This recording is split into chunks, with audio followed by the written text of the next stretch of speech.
Batwoman drops 30%. Liv Tyler might be coming back to the MCU.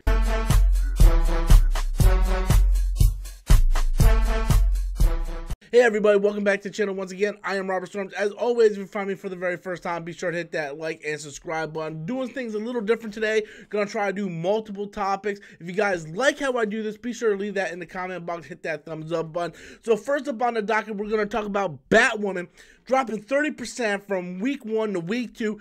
Full disclosure on my part, guys, I have it set on my DVR and I still haven't watched it. I tried about 3 or 4 times to actually sit down and watch it. I get 5 minutes in and I'm like, I'm sorry, I'm out. The first episode I didn't think was awful. It wasn't a train wreck, but it's not something I think appeals to me. I am more invested in the Alice character, but that's not really enough for me to actually invest a whole lot of time. Eventually, I will get around to it.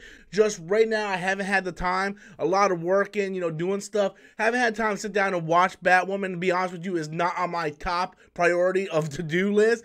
So, yeah, apparently a lot of people feel that way. And it's not just Batwoman. I also read that Supergirl has also dropped about 25%, which is the series' all-time low. Right now, they want to blame Sunday Night Football, and that's fine. They can blame Sunday Night Football all they want, but I think there is going to be a time where CW is going to have to be forced to look at the ratings drop and realize that there is something wrong that is turning people away from watching these shows. And until that time, I think the ratings are just going to get worse before they get better. Now we move on to Liv Tyler, who played Betty Ross in the Incredible Hulk movie, which, believe it or not, is part of the MCU. I know a lot of people don't want to talk about that movie. I really enjoy that movie. I think it's one of my favorite MCU movies. I love the character piece of it. I love Liv Tyler. I love Liv Tyler as Betty Ross.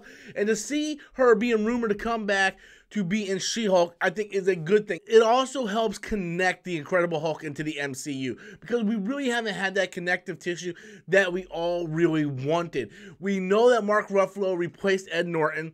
We see that General Ross came back in Civil War and in Endgame and Infinity War, but we want more connective tissue. Other than just the slight little hints toward it, the Incredible Hulk kind of stands on its own, and by bringing Liv Tyler back into the She-Hulk series, I think will only be good for hardcore MCU fans that want that connective tissue. What happened to Abomination? What happened to all this stuff? Is Abomination going to play a part in She-Hulk? I doubt that, but these are some of the answers that we want to know about. So many people wanted to know what happened to Betty Ross? What happened to Liv Tyler's character? Now maybe we can finally get some answers to that. But anyway, guys, that's all I have for today. Be sure to leave your comments in the comment box below. Tell me what you guys think about Batwoman dropping 30%. Liv Tyler possibly coming back to the MCU. Until next time, as always, I am Robert Storms, and that's my opinion.